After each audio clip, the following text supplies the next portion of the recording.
shut my eyes. I went to bed asleep with my f***ing eyes open. That's how locked in I am. Philadelphia Eagles are world champions. Hey, got it! Yeah! Let's go, Phillies! Woo!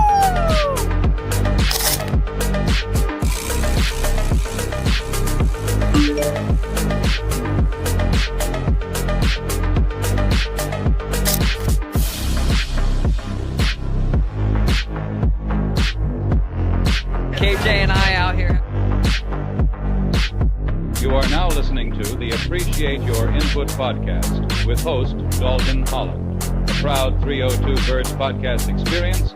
Now let's take it to the show. What's going on, everybody? Happy Sunday night. Welcome to the Appreciate Your Input podcast. Of course, my name's Dalton Holland, and I appreciate your input.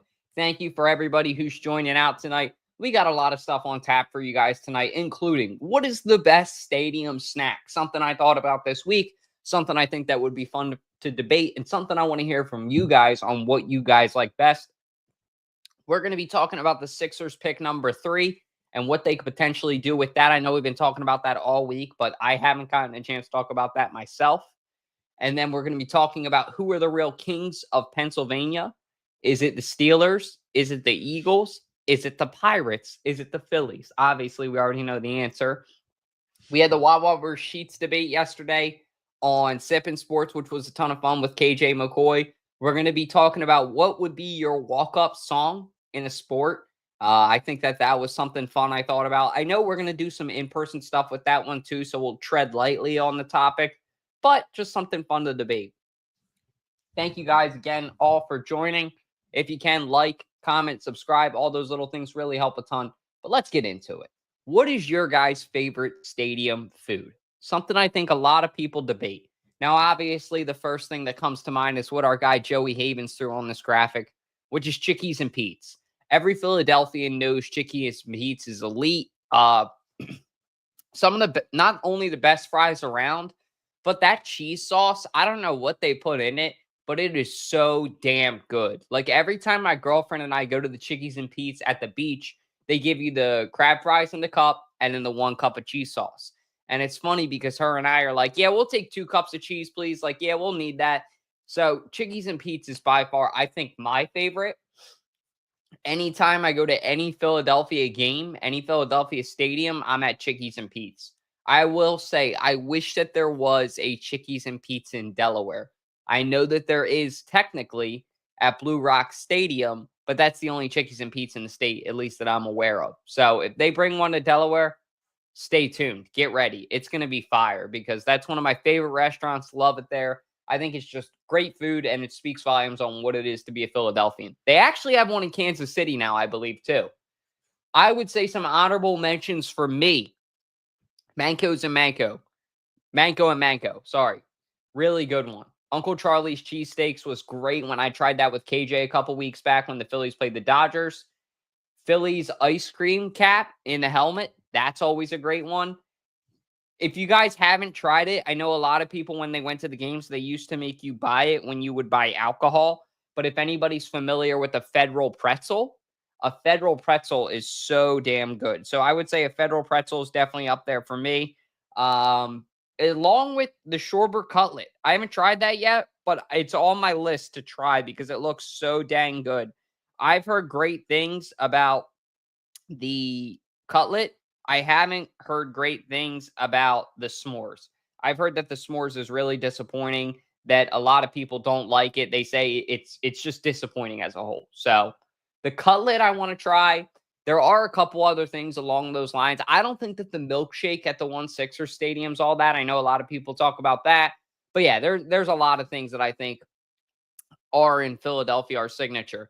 I wish that the stadiums got more local places. I know that they're working on it. Like I believe actually from Delaware, there's a deli that's now at Citizens Bank Park. Ioannini's. I apologize. I know I'm butchering that. I'm not Italian. But great food. I've had it before in Delaware. It's really good subs. So it's cool to see local businesses like that, like Manco and Manco, same thing, like local business represented at Citizens Bank. I wish it was more of that rather than like just the generic stuff that's been there for years. No disrespect to Chickies and Pete's or some of the other ones, but it would be cool to see like a Denix, you know what I mean? Or a John's Roast Pork if he was open to that. I know the owner, John, says, hey, this is my one location. I like it here. This is where it's going to be. And I totally respect that. But if you ever wanted to open up a location at the ballpark, I think that that would be really cool as well. So stay tuned. What's up, Dennis? What's up, James? What's up, Billy? It's good to see all you guys in here. Thank you guys for joining. If you can, share it up. That would mean a ton, and like the video. But what's your guys' best stadium food? I mean, got to be Chickies and Pete's, I think. No doubt. The Fanatic cotton candy ice cream, I've heard a lot of people say good things about, but there are a lot of good ones. Let me know in the comments what's yours. Moving on now to a topic that I kind of wanted to dive into a little bit more. What should the Sixers do with pick number 3? Now, obviously, everybody says Ace Bailey right off the bat, and I get that. I mean, the kid's a phenomenon out of Rutgers, 18 years old. He's a great player. He's getting compared to Kevin Durant. He's getting compared to Paul George. He's very versatile. He can do a lot of things. He can pull up from deep. He can, dominate and then score in the paint when he needs to. He's kind of like lanky, but also limber. I would say for the Sixers, I would draft this kid. This is what I would do if I was them. I think you got to break out of this cycle. And I actually was under the impression a little bit ago that maybe they should trade out of this pick and try to bring in somebody like Durant or like Giannis. There's a lot of discussion about that. I don't think that the Sixers should do that. I really don't. I think that the Sixers should stay put, draft Ace Bailey, develop Ace Bailey, because at worst, the Sixers have a really good core of young guys, being Tyrese Maxey, Jared McCain, and then Ace Bailey. Right? That's a good core if Embiid and Paul George don't go well. Then you can actually pay those guys down the road. That's the future of the Sixers. Paul George, 2 years max left here, even if it goes well, I think. Embiid, 4 to 5 years max here, if it goes well. If it doesn't go well, you don't want to know what my answer is to that. But, yeah, if it was me, I would definitely take Ace Bailey. I think he's got a great attitude. I think he's super competitive, and I think he would develop and thrive in a city like Philadelphia. Plus, Rutgers, he's a Jersey boy. He knows what it means to play around here, and I just think he'd look good in a Sixers jersey. Who would you guys like to see the Sixers pick up? Pretty fun for debate. I know KJ wants Ace Bailey. I totally get why. A lot of people like his competitive energy. And then they feel like if he brought that to the Sixers, it would be comparable to what Jimmy Butler almost brought to the Sixers. That competitive edge that I would say Embiid needed, but he didn't have, unfortunately. So we'll see.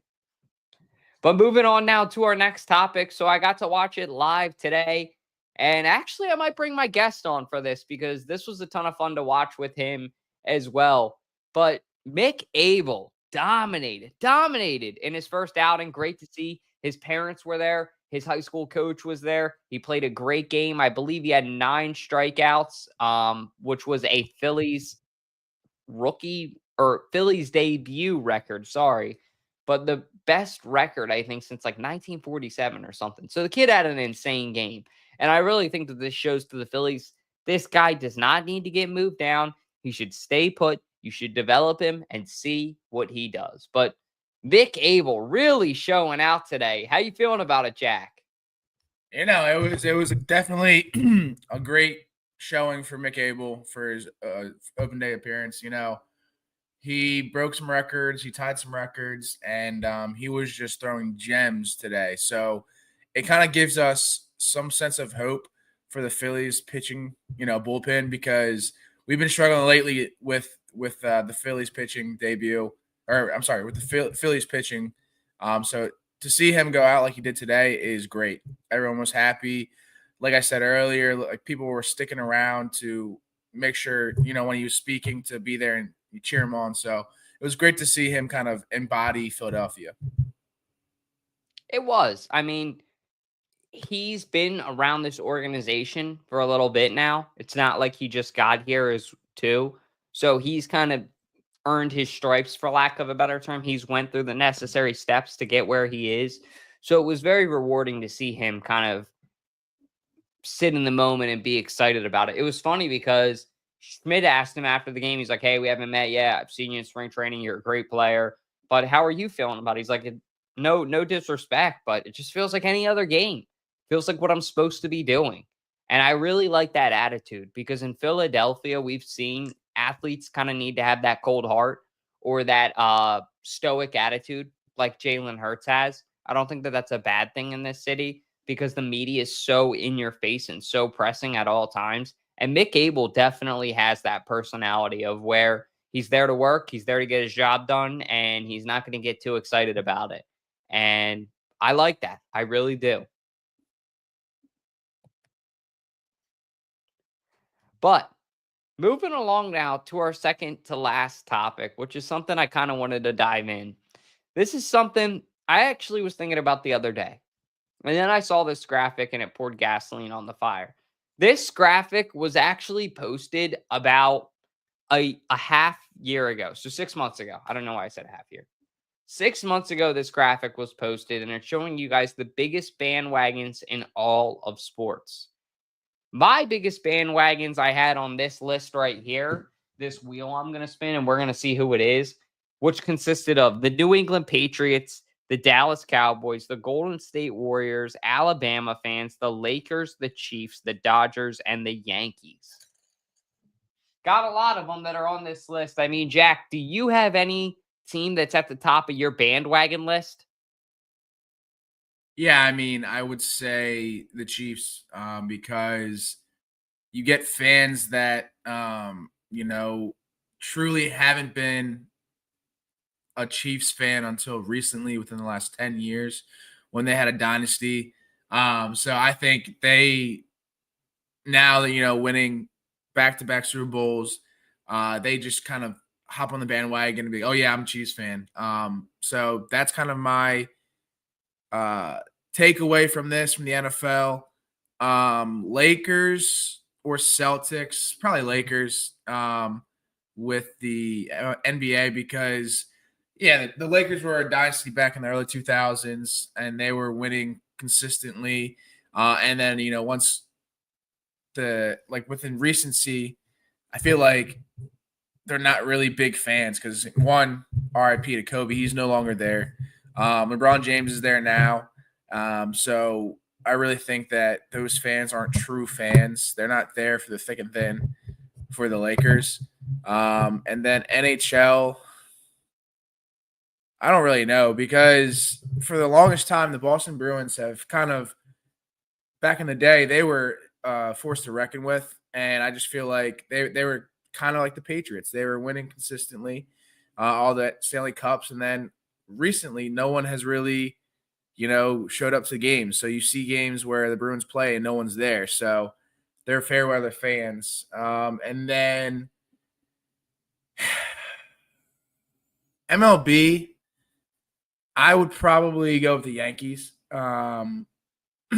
Because, again, if you guys see a trend, the Yankees were a dynasty back in the day. And, they made it to the playoffs recently, but they haven't really done much. So I just think you have these New York fans who, either their teams aren't good in NHL or basketball, and they want to go to the Yankees because they got Aaron Judge or whoever the other guy is. But yeah, that's kind of where I rank.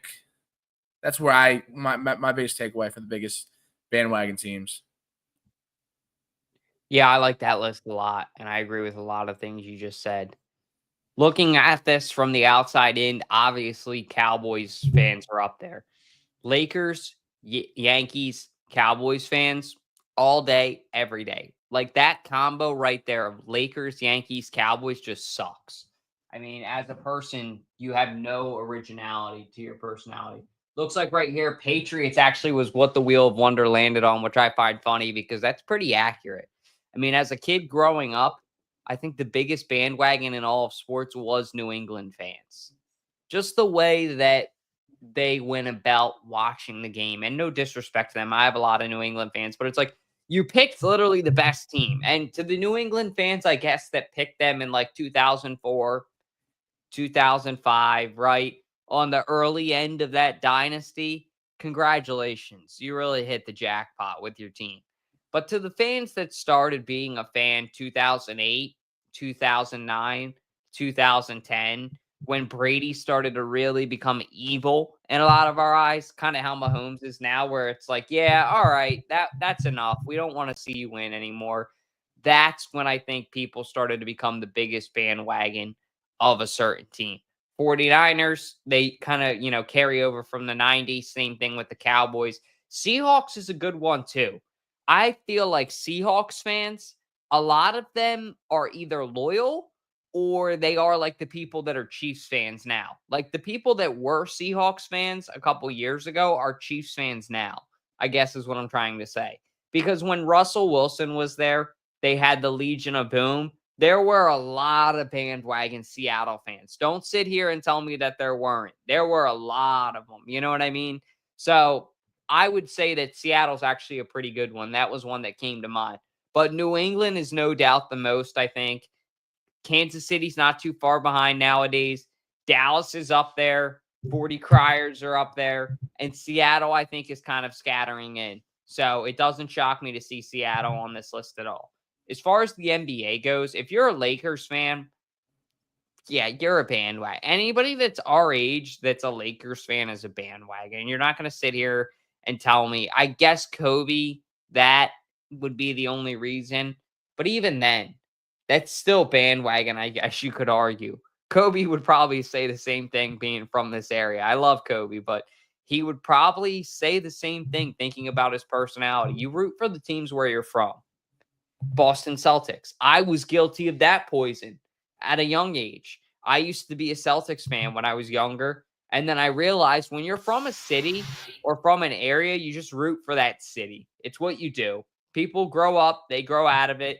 But to anybody that's a Celtics or a Lakers fan, those are probably the two worst, most bandwagon teams in the NBA. I don't understand how the Timberwolves are on here. I get the Warriors. Oklahoma City, I guess you could argue because Harden, Durant, that whole era. But why are the Timberwolves on here? That was interesting. Maybe that's kind of recency bias because I feel like the Timberwolves, they haven't really done much. I think back in the Tim Duncan era, they were a pretty all right team. And then right now with, them making a run in the playoffs, maybe that's why, because they haven't done much in the past. So that's kind of why I think they're on there. Because honestly, if you were to ask any NBA fan who's the biggest bandwagon fans, I don't think the Timberwolves would be on there. So that's interesting to see that on there. But shout out to Dante. He's Dante DiVincenzo. He's on that team, went to our high school. But yeah, the only thing that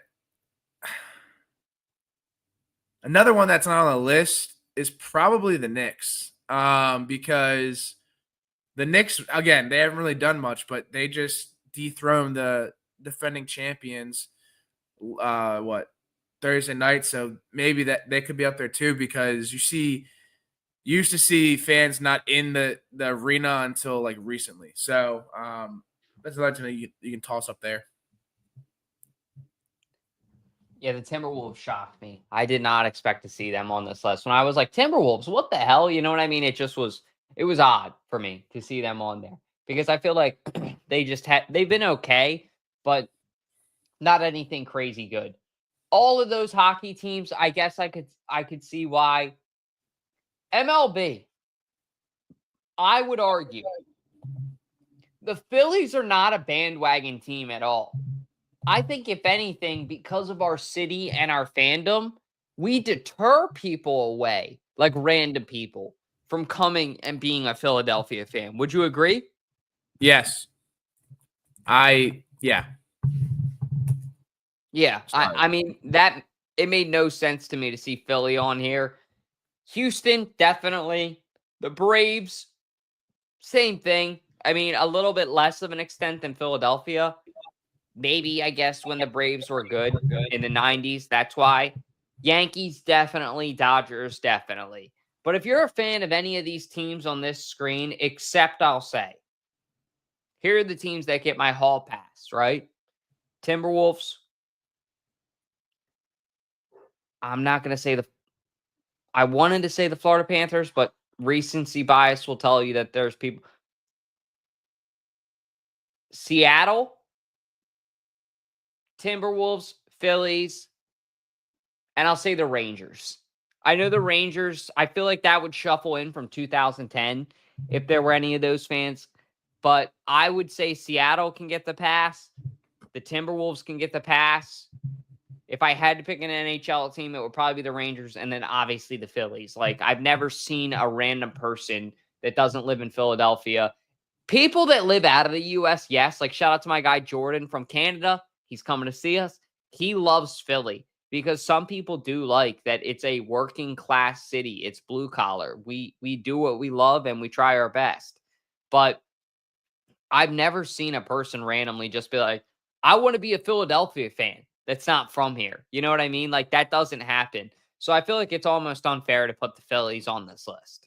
Yeah, I mean, if anything, and one can argue, I feel like out of all these teams on the board, I feel like not even teams, just cities. Philadelphia, pretty much every sport, probably hockey. They're very passionate about their teams. You know, you got guys like Dalton and I that, you know, are there through thick and thin.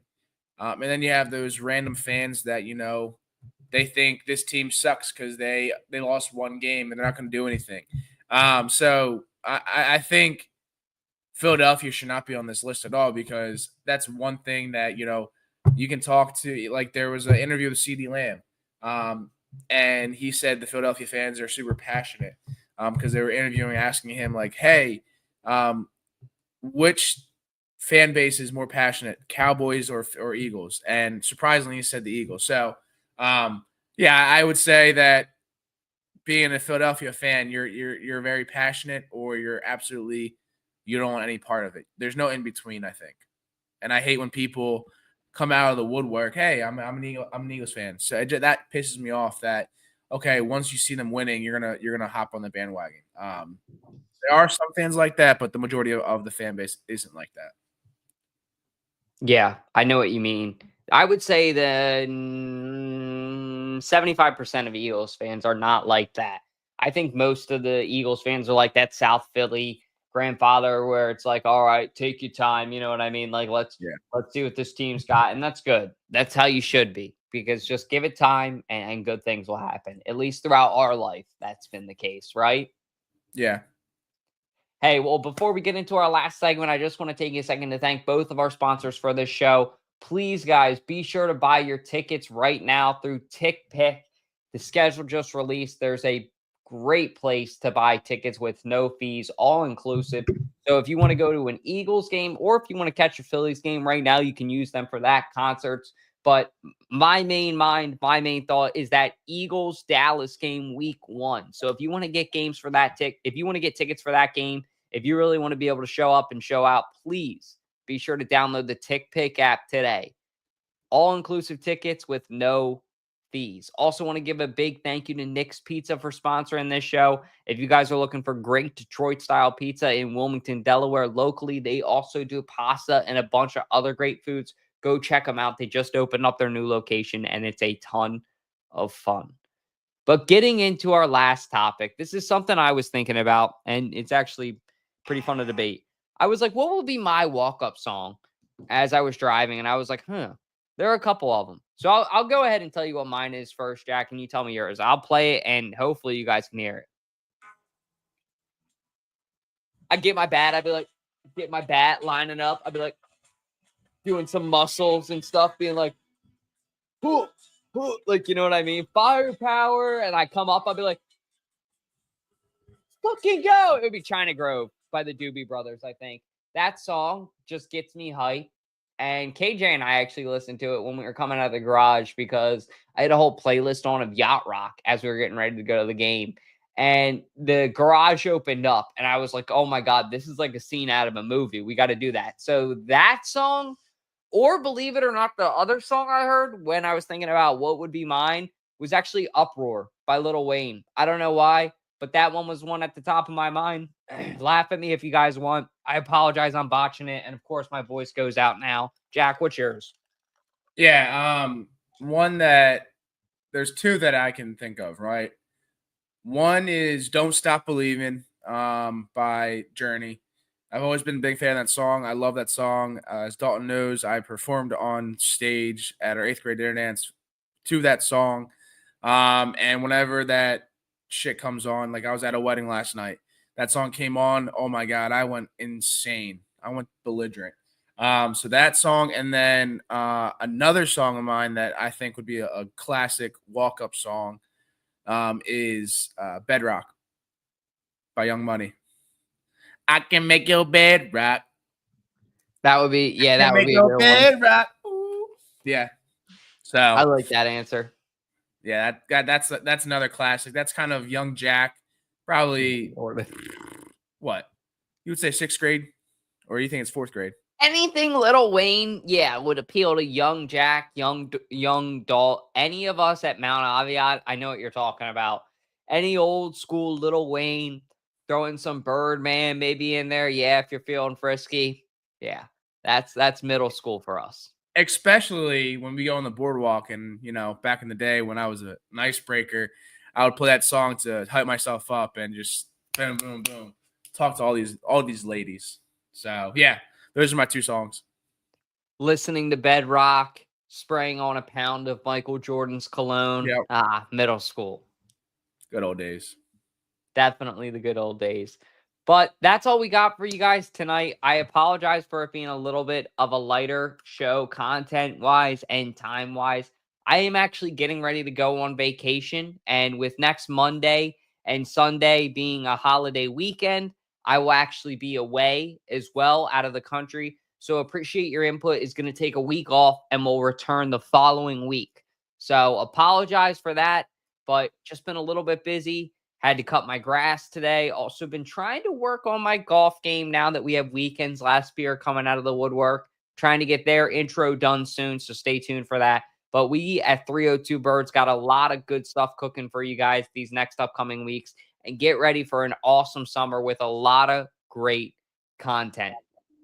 Other than that, that's all I got for you guys tonight. Once again, the Wheel of Wonders answer was the Patriots on who is the worst bandwagon fans in all of sports. If you guys have any other questions, let me know in the comments. And yeah, have a great night. My name's Dalton Holland, and I appreciate your guys' input. Yeah! Let's go, Phillies! Woo!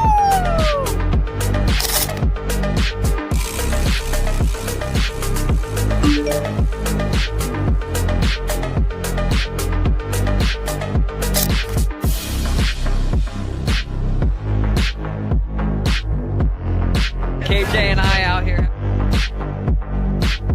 You are now listening to the Appreciate Your Input podcast with host